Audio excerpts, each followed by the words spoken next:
Hello everyone. मैं Naveen Prakash Vishwakarma, neuro physiotherapist. तो आज हम बात करेंगे postures, posture dysfunctions, posture corrections and उसके ट्रीटमेंट्स कि पोस्चर्स क्या होता है। जनरली हम बात करें पोस्चर्स, तो postures is a kind of assumptions of our body, जिसको हम होल्ड करते हैं during walking, sleeping, sitting and all etcetera movements. So posture dysfunctions कब आता है? पोस्चर डिस्फंक्शंस तब हम कह सकते हैं जब हमारा स्पाइन के जो नॉर्मल कर्व्स हैं, cervical curves, thoracic curves, lumbar curves, जब इन कर्व्स में कुछ प्रॉब्लम्स आना स्टार्ट होता है अपनी नॉर्मल सिमेट्री से, जब ये थोड़े से डेविएट होते हैं, तब हमारे प्रॉब्लम आना स्टार्ट होता है हमारे पोस्चर्स में।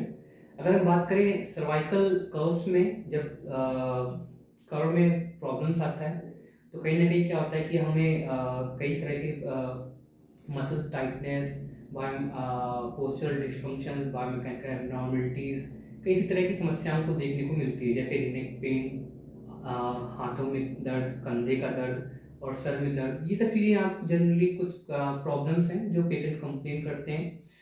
अगर हम कहीं ना कहीं अब बात करें लंबर कर्व की, तो लंबर कर्व जब अपने नॉर्मल कर्व से ज़्यादा वो मेंटेन हो जाता है, तो क्या होता है कि जैसे कि लॉर्डिटी कर्व जो ज़्यादा हो जाता है, तब भी कहीं ना कहीं आपको बैक पेन की समस्या को उत्पन्न करता है। अगर नॉर्मल कर्व अगर कम भी है, तब भी वो कहीं ना कहीं प्रॉब्लम को उत्पन्न करता है, जैसे कि फ्लैट बैक। तो कहीं ना कहीं इन स्पाइन के कर्व्स में भी अगर प्रॉब्लम आती है, तो कहीं ना कहीं हमारे पोस्चर्स में भी कई तरह के डेविएशन देखने को मिलते हैं। अगर हम बात करें अपने पोस्चर्स को हम कैसे ऑब्जर्व करें, अगर हम according to the American physiotherapy associations, उन्होंने पोस्चर ऑब्जर्व करने का एक तरीका बताया हुआ है।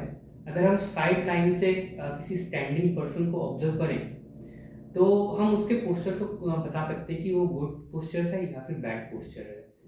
तो जब हम ऑब्जर्व करते हैं तो क्या होना चाहिए, आपका ईयर लोब का पोजीशंस, शोल्डर का पोजीशंस, और हिप का पोजीशंस, नी का पोजीशंस और आपके एंकल का पोजीशंस, ये जितने भी पॉइंट पोजीशंस हैं, अगर हम उनको पॉइंट को अगर एक लाइन डायग्राम के अकॉर्डिंग स्ट्रेट ड्रॉ करें, तो ये लाइन हमारी क्या होनी चाहिए, बिल्कुल स्ट्रेट होनी चाहिए। अगर ये लाइन हमारी स्ट्रेट है तो उसको हम कह सकते हैं कि ये गुड पोस्चर्स है।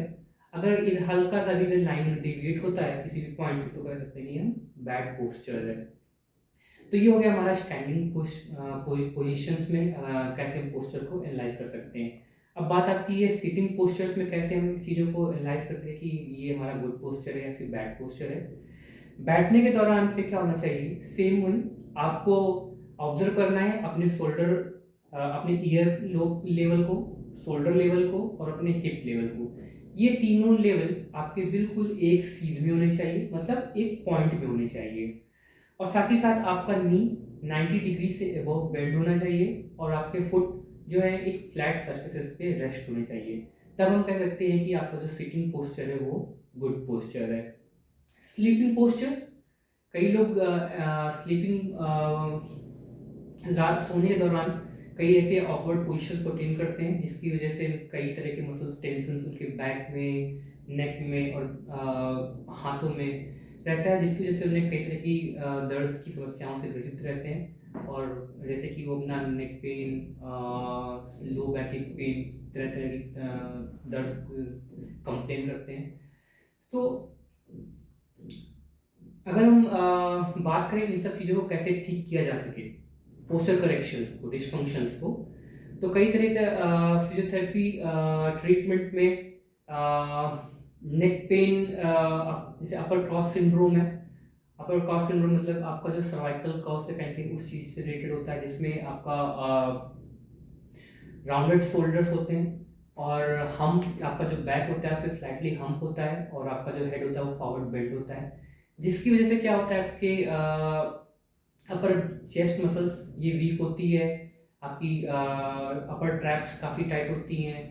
तो क्या होता है कि जो वीकर पार्ट मसल्स होते हैं हम उनको स्ट्रेंथन कर देते हैं, और जो स्टिफ है या शॉर्टेंड मसल्स हैं उनको हम स्ट्रेचिंग करके प्रॉपर लेंथन करते हैं और उनको अपनी नॉर्मल शेप एंड साइज में लेके आते हैं। तो कहीं ना कहीं हम उनकी जो बायोमैकेनिकल अबनॉर्मलिटीज़ होती है उनको हम हद तक का ठीक कर देते हैं स्ट्रेचिंग के थ्रू, स्ट्रेंथनिंग के थ्रू। तो जिससे क्या होता है, आपका जो नॉर्मल पोस्चर हद तक का मेंटेन हो जाता है। वहीं अगर लोअर बैक की बात करें तो लो बैक एक पेन में का जनरली देखा गया है कि पॉट बेली या बेली फैट के कारण उनकी जो कोर मसल्स होती है वो वीक होती है, जिसकी वजह से उनको बैक पेन की समस्या होती है। तो हम core stability, core strengthening exercises करा के आपकी जो कोर मसल्स है उसको स्ट्रेंथन करते हैं, तो जिससे आपका लो बैक पेन भी हद तक का कम हो जाता है, आपको दर्द से हद तक का छुटकारा मिल जाता है। अगर हम बात करें रिलैक्सेशन टेक्निक्स की, कई सारी रिलैक्सेशन टेक्निक्स हैं। अगर हम सोने के दौरान फॉलो करें जैसे पिलो पोजीशनिंग, तो हम हद तक का मसल्स टेंशन को भी दूर कर सकते हैं। सोने के दौरान क्या करना है, आपको अपनी कुछ पिलो को यूज़ करना है। अब ये बहुत ही थिन एंड फर्म पिलो पहले आपको अपने नेक के नीचे प्लेस करना है। दूसरा आपको अपने कमर के नीचे प्लेस करना है, बटक्स के ऊपर नहीं रखना है, लॉर्डोटिक कर्व जो है आपका लंबा कर्व उसके नीचे प्लेस करना है। और तीसरी पिलो आपको अपने नी, बिलो नी, घुटने के नीचे लगा के रखना है, ताकि आपका जो घुटना है थोड़ा सा आपका बेंड हो जाए, जिसके दौरान जो भी मसल स्ट्रेस आपकी बैक में कंटिन्यूस मेंटेन था वो रिलीज हो सके, और आपका जो बैक पेन है वो हद तक का वो ठीक हो सके। तो ये कुछ टेक्निक्स हैं, muscle strengthening, relaxation techniques, muscle stretchings, इन सब चीज़ों को फॉलो करके हम कहीं ना कहीं पेशेंट्स के पोस्चर्स को हद तक का ठीक करते हैं। शुरुआत में जब हम किसी नए पोस्चर्स को अटेंड करते हैं, लाइक पोस्चर डिस्फंक्शंस को करेक्ट करके जब हम नॉर्मल पोस्चर को लाइक अटेंड करते हैं, तो क्या होता है कि शुरुआत में हम वॉलेंट्री उस चीज़ को कर रहे होते हैं। बट जैसे जैसे न्यूरो मस्कुलर कोऑर्डिनेशन जैसे जैसे हमारा इम्प्रूव होता जाता है, क्या होता है कि हमें उस पोस्चर को अटेंड करने के लिए वॉलंटरी फोर्स या वॉलंटरी एक्शन नहीं करना होता है, हमारी मसल्स ऑलरेडी एजुकेट हो चुकी होती हैं। Okay, thank you.